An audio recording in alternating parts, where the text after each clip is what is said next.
I'm MaxVanPraag and this is Private Matters, a TV platform about love, intimacy and sexuality. Our premise is the quality of your life is the quality of your intimate relationships. Welcome to the show. Welcome my guest today, Deepika. Hi Max, so Welcome. Great to be here. So you identify, and this is our first guest, who identifies as a connection coach. You call yourself a connection coach? Yes, I call myself a love and connection coach. Because I see that connection is happening all over our life, not just with our partners, and that there are certain qualities that make our life better when we have rich, nourishing connections with everyone in our life, and especially with the people who are closest to us. And so what I know about you and your work is that you talk about the 7 flavors of love. Yes. The 7 flavors of love is like the core of your work? Yeah, it's one of my systems that I work with, because I've noticed over the years that we use this word love, right? This big word, we see it all over the place, but what does it actually mean? It means completely different things, right? We could say to a friend, oh, I love that movie, right? Just very casually. But then, if you're in a relationship and somebody says, I love you, that's like a big deal, right? It could make or break the relationship. And then we go, to the supermarket, and we see these magazines with 10 positions he'll love, right? And then we have divine love and, God is love and all those kinds of messages. And I find that it's really confusing because the word love means so many different things. True, we're all very confused. Absolutely. So what I started to see as I was working with people over the years, that there's different qualities of love that show up in their relationships. And then we can actually map this out and get some distinctions that are useful. So there's actually 7 flavors of love, 7 different qualities of love that are very different. And yet they all have a similar loveness to them. They have something similar. You know how ice cream has different flavors? Sure. They're all ice cream, but chocolate ice cream is not the same as strawberry ice cream or vanilla. Sure. So let's hear them. Okay. 7. The 7 flavors of love? Okay. 1. The first flavor of love is the quality of biological love. Just our natural impulses to connect. This is biology at work, hormones, sexuality, our connection with our body, connection with life. So that's love in its most primordial form. It's about the life force and just the fact that we're alive. Just the fact that we're alive. So in this arena of love, just feeding our body is an act of love, right? Or following our sexual impulses in that kind of biological way feels juicy, feels like love, right? So there's something about being part of life, being in life, that feels loving. That's biological love. That's the baseline. The second flavor of love is bonding love. Right? That's when we connect with somebody in this much more intimate, meaningful, emotional way. So the second is bonding love. Bonding love, right. The third flavor of love is warrior love. That's when we show up and do things for each other. Right? That's not just cuddling or connecting, but it's when we take action. The third one is warrior love. It's action. It's action. It's doing things for someone. Exactly. The fourth flavor of love, I call it heart-centered love. So that's the love that's about appreciation, gratitude, understanding, reciprocity, acceptance. That's the whole realm of the heart. The fourth flavor of love is heart-centered love. The fifth flavor of love is about creativity and about something greater than just our relationship. That's when we connect with somebody in the vision of creating something bigger and having an impact on the world.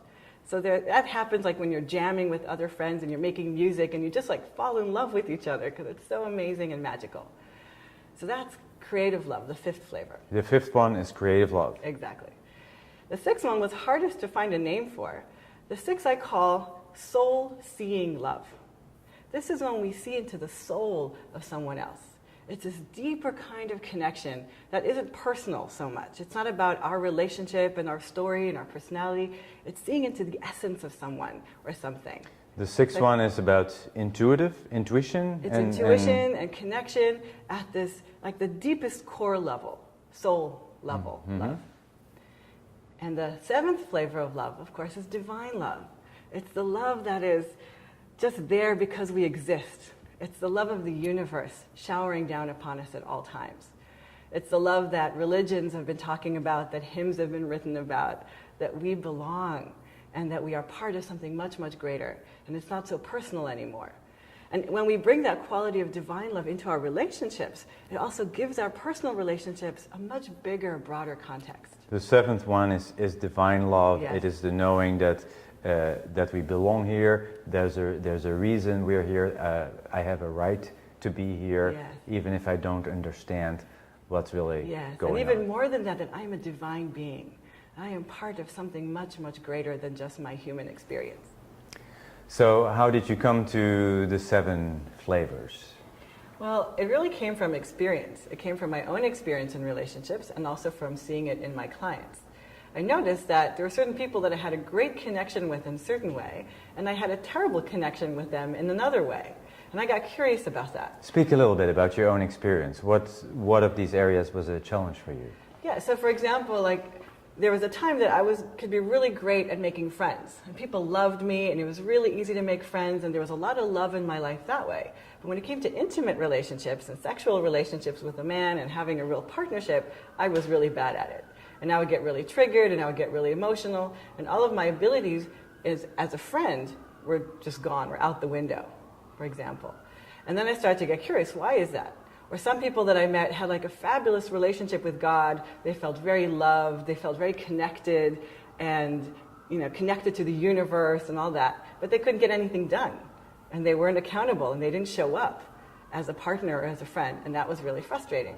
So I started to notice that there were these different kinds of expression of love in our life. And then when I learned about the chakra system, it all started to make sense to me. And I asked myself, if I feel into love in each of my energy centers, in each part of my body, how does it express itself? And I realized that each energy center has its own unique expression of love. And that when we connect with another person who vibrates at that same level, that's when we have a great love connection in that channel, in that flavor. Thank you. And what have you found? You work with people, right? Yes. You are working with people one-on-one, in person, on the Yes. phone? I work with people one-on-one. I do coaching sessions in person, and I also do coaching sessions with people on Skype from all over the world. And I do programs and live events to bring people together. Because I think that we all need a place to practice, a place to actually practice being in love, being in connection, being authentic with other people, right?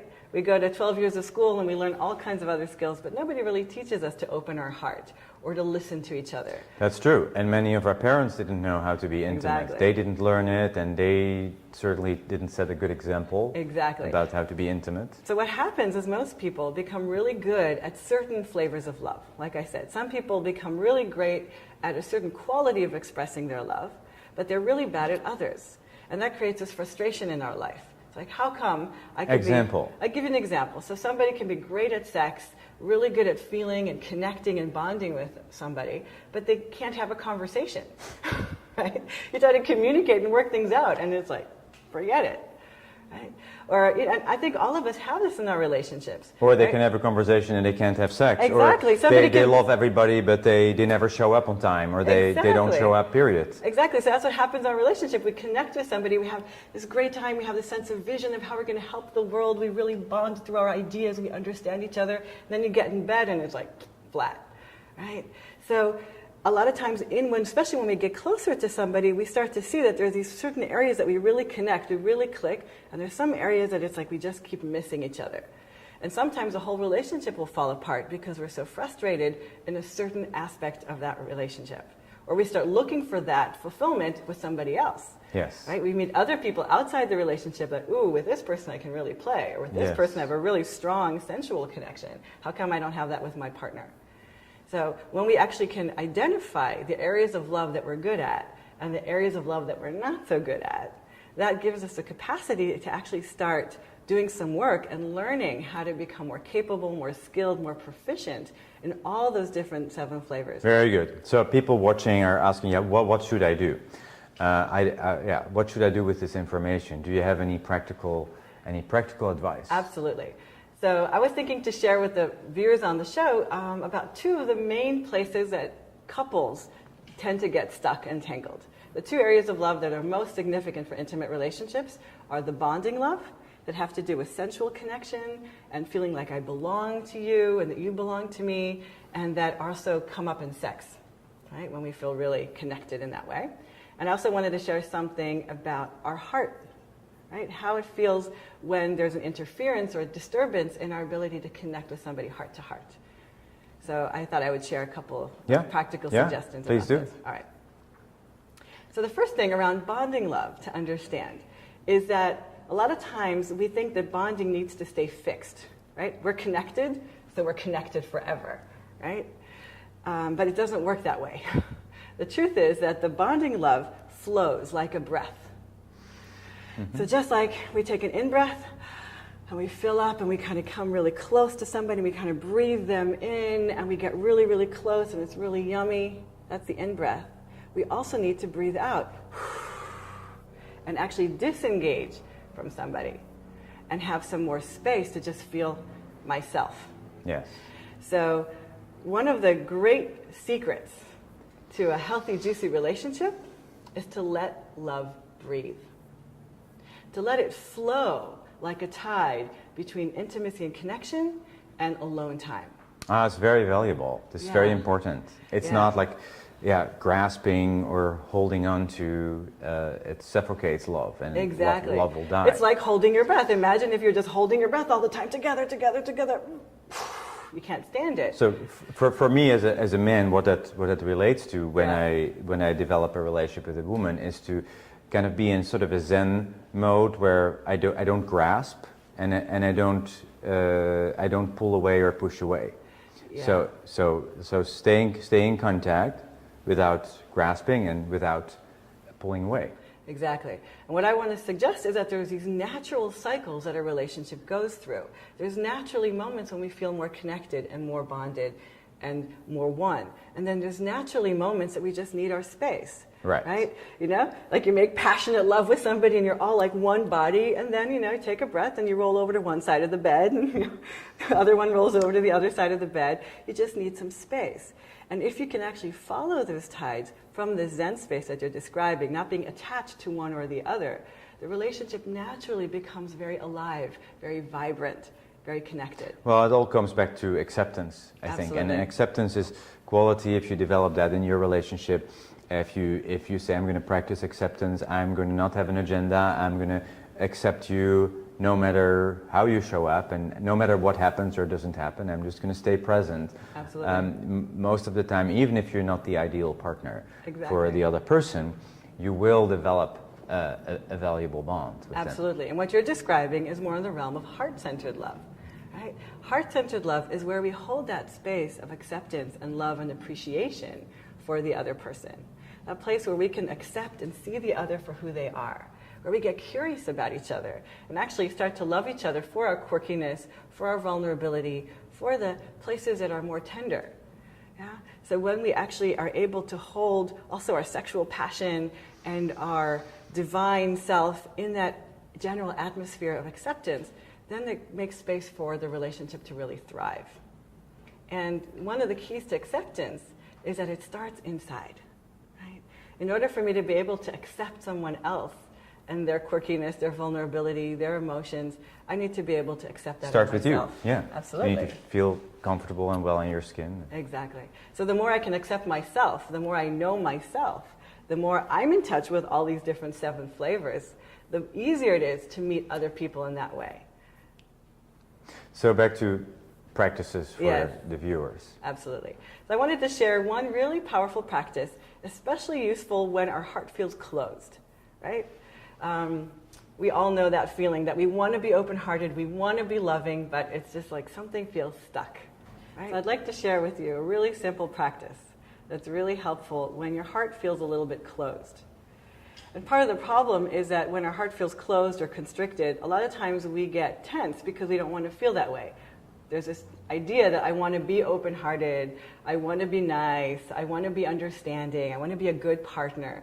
But the more we try and do that, the more tight and constricted we get. So try this out when that happens. The first step is to just notice what's going on.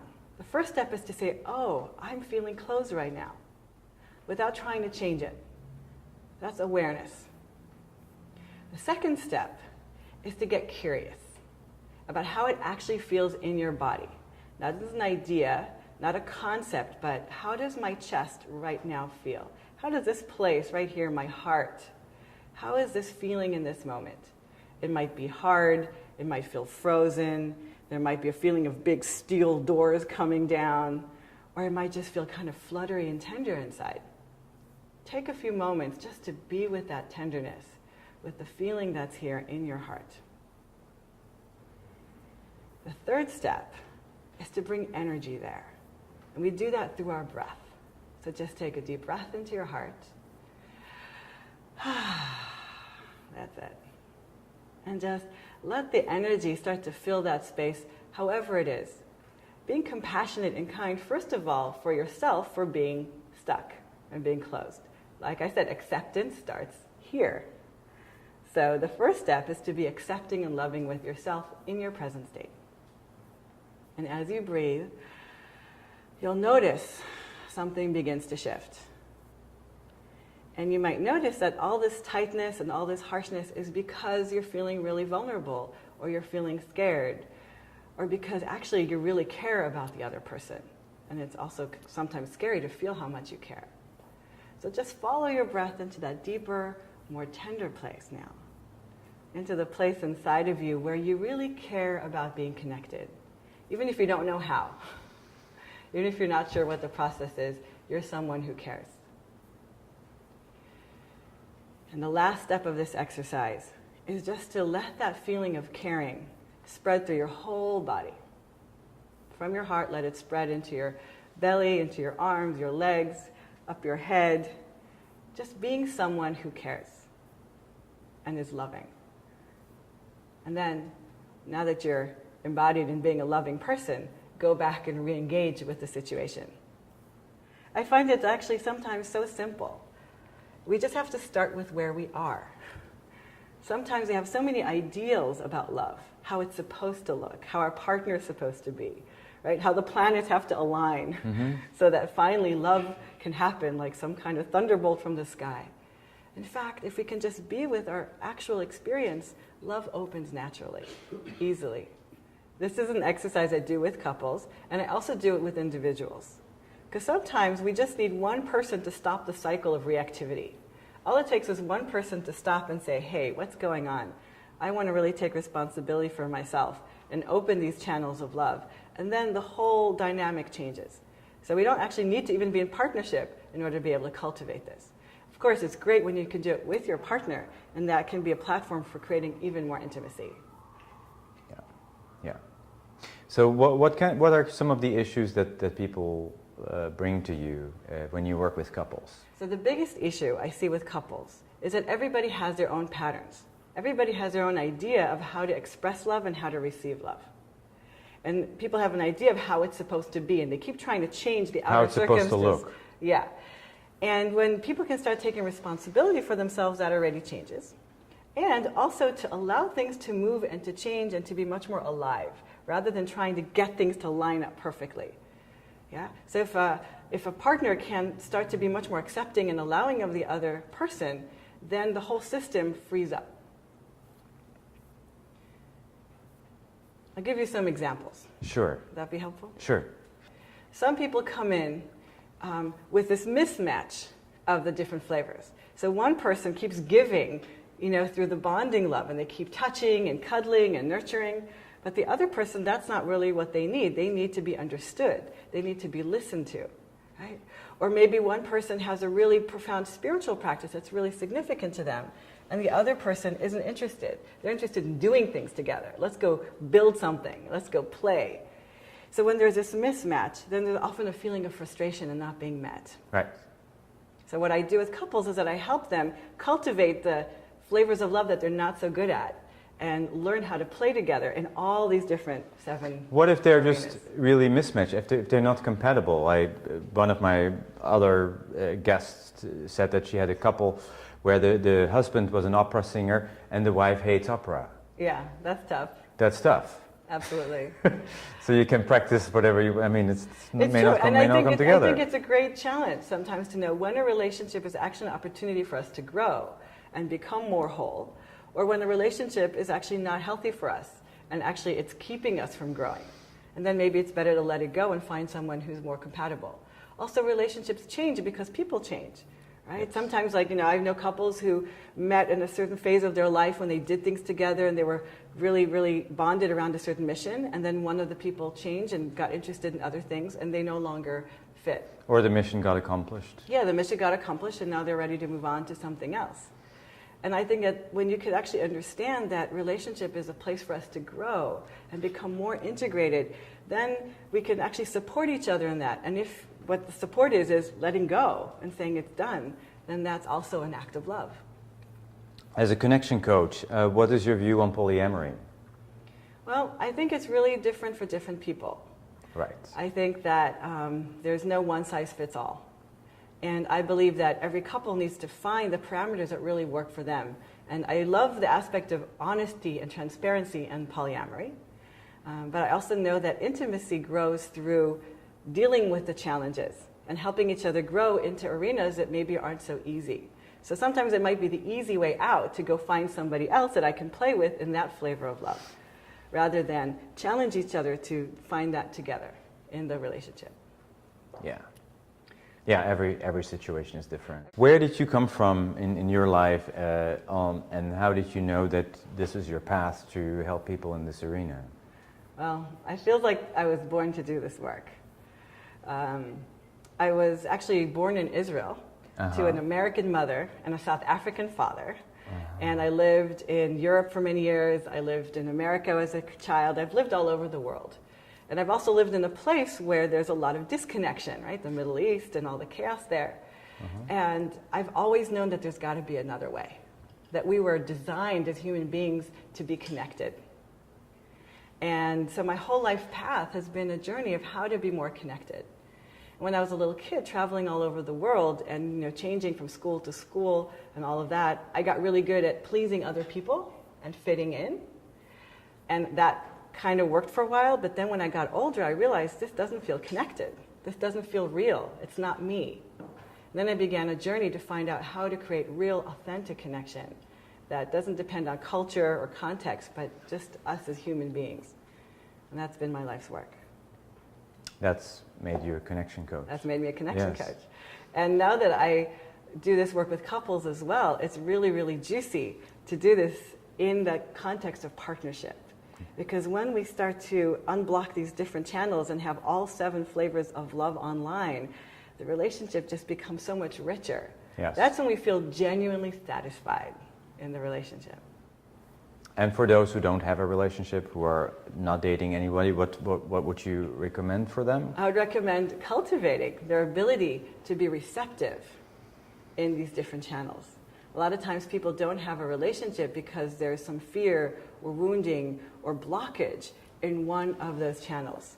And actually they're talking about wanting connection, but there's actually something that's really unavailable. So really important. So all the single and lonely people, which is not the same thing, lonely people out there, maybe there is a way that you're holding it, the contact from you. Maybe there's a way you're blocking yourself and not receiving what's wanting to come to you, what's wanting to come into your life. Exactly. So when I work with singles, I really work on healing whatever feels stuck inside and opening that channel of acceptance so that they can integrate whatever has been not integrated, whatever has been rejected or disconnected, bringing that back in a really loving way. And then it becomes really easy to attract somebody who can meet you there. So I've had some really beautiful experiences with clients who, after doing the self-acceptance work, were able to have a really satisfying relationship with a partner. Wow. Wow. Very good. Great. Yeah. Very good. So how can people find you? How can people find me? They can find me online at deeperinToLife.com. I love that domain, deeperinToLife.com. Deeper into life, absolutely.